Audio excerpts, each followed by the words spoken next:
dengan pidana penjara masing-masing selama 10 tahun dikurangi dengan masa penahanan yang telah dijalani oleh terdakwa dengan perintah terdakwa tetap ditahan. Jaksa penuntut umum JPU menjatuhkan tuntutan 10 tahun penjara terhadap 5 terdakwa penganiayaan Hendrikus Pratama dalam sidang di Pengadilan Negeri Kutai Barat Selasa 13 Desember 2022. Muhammad Fahmi Abdillah selaku JPU saat membacakan surat tuntutan menjelaskan 5 terdakwa terbukti secara sah dan meyakinkan bersama-sama melakukan kekerasan terhadap orang yang menyebabkan mati sebagaimana diatur dan diancam pasal 170 ayat 2 ke 3 KUHP sesuai dakwaan ke-1 penuntut umum. Selain itu, JPU dalam pertimbangannya menyebut perbuatan para terdakwa dilakukan dengan sengaja.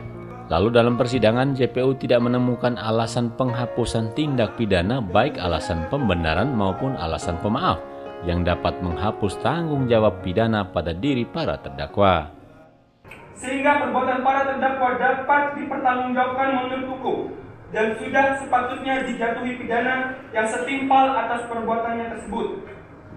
Demi keadilan dan kebenaran berdasarkan ketuhanan yang Maha Esa, jaksa melakukan penuntutan dengan keyakinan berdasarkan alat bukti yang sah dan ketentuan peraturan perundang-undangan lain yang berkaitan dengan perkara ini.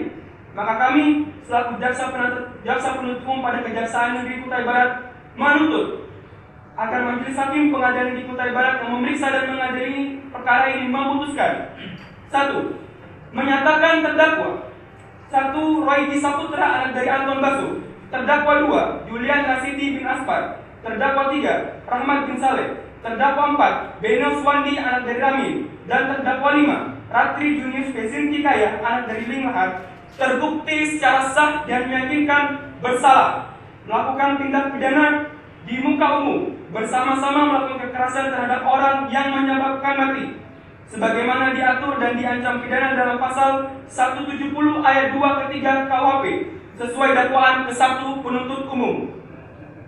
2. Menjatuhkan pidana terhadap terdakwa 1. Royji Saputra anak dari Anton Baso, terdakwa 2. Julian Rasidi bin Aspar, terdakwa 3. Rahmat bin Saleh, terdakwa 4. Beno Swandi anak dari Ramin, dan terdakwa 5. Ratri Junius Pesinti Kaya anak dari Linghar dengan pidana penjara masing-masing selama 10 tahun dikurangi dengan masa penahanan yang telah dijalani oleh terdakwa dengan perintah terdakwa tetap ditahan.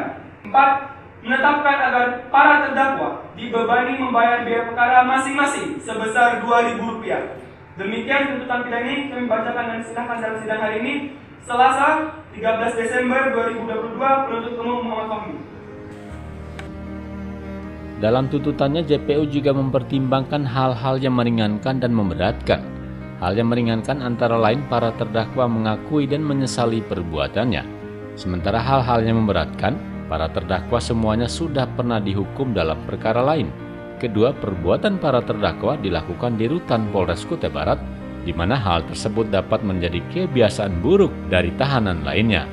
Berikut akibat penganiayaan yang dilakukan 5 terdakwa mengakibatkan Hendrikus Pratama meninggal dunia dan Aprianus Paskalis Gelung yang ditahan bersama dengan Hendrikus mengalami luka dan trauma. Keluarga besar korban Hendrikus Pratama tidak memaafkan perbuatan para terdakwa.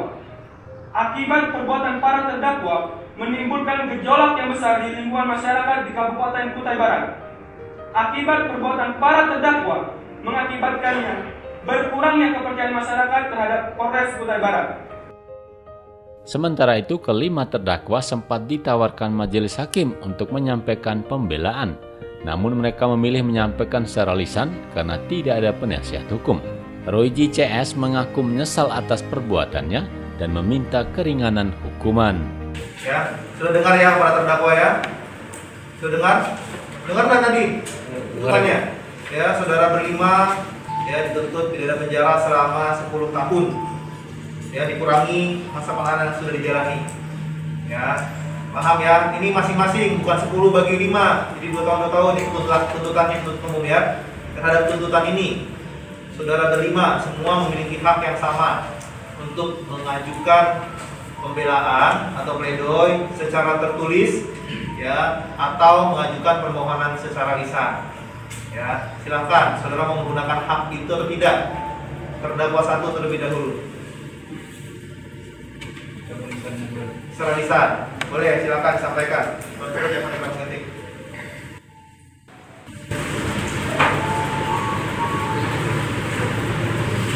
Saya memiliki 5 orang anak, ada yang sekolah masih kecil, berumur berbulan, orang muda, memiliki orang tua yang kesakitan, dan semuanya tanggung jawab saya sebagai ibu rumah tangga,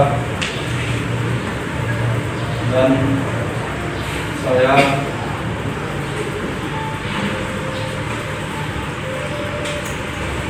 maaf segala perbuatan saya yang saya minta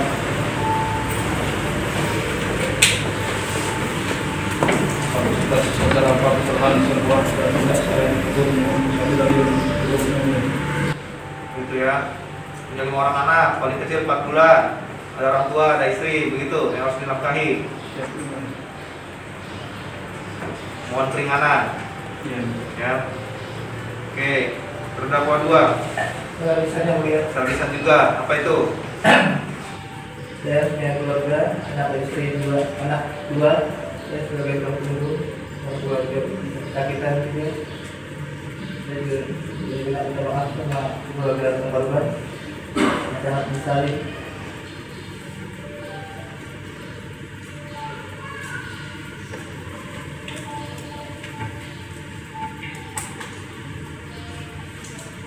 Itu ya, punya keluarga sangat menyesali. Terdakwa 3. Bagaimana? secara lisan yang Secara lisan juga. Apa itu? tanggung jawab orang tua yang mempunyai tanggung jawab orang tua. Tanggung jawab orang tua. Terus? Itu saja. Dan nyesal. Nyesal juga. Terdakwa 4. Secara lisan juga. Apa? Yang pertama saya mohon maaf kepada keluarga besar. Ya, dan saya menyesal atas perbuatannya. Udah, itu aja. Ya, dan saya mohon keringanan. Oke. Terdakwa 5. Secara lisan juga. Apa itu? Saya juga minta maaf Pak, yang sebesar-besarnya sama keluarga korban yang menyesali perbuatan saya yang mulia, meminta keringanan hukuman. Oke. Menyesal semua nih berlima.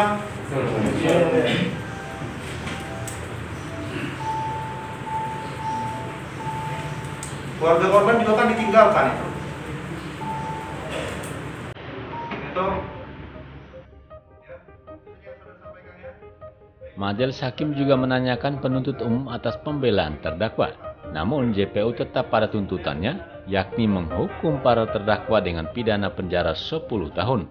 Sidang kemudian ditutup dan dilanjutkan pada 5 Januari 2023 dengan agenda pembacaan putusan Majelis Hakim. Andra Trisno, RRI Senawar melaporkan. Para terdakwa, agenda berikutnya adalah pengucapan putusan akhir. Ya, nanti apa-apa saja yang terjadi di persidangan, termasuk tadi yang sudah disampaikan, dan tuntutan-tuntutan nanti kami akan pertimbangkan dalam putusan. Ya, para terdakwa dan juga para pengunjung yang hadir di persidangan ini, untuk agenda berikutnya pembacaan putusan atau pengucapan putusan akhir kita tunda ke awal tahun, bulan Januari ya. Kita tunda ke tanggal 5 Januari 2023 maksud saya, pada hari Kamis. Para terdakwa jaga kesehatannya, ya, banyak berdoa ya supaya kiranya putusan ini adil, tidak hanya untuk terdakwa tapi juga untuk korban dan juga keluarganya, ya. Gitu ya. Dengan ini sidang dinyatakan ditunda dan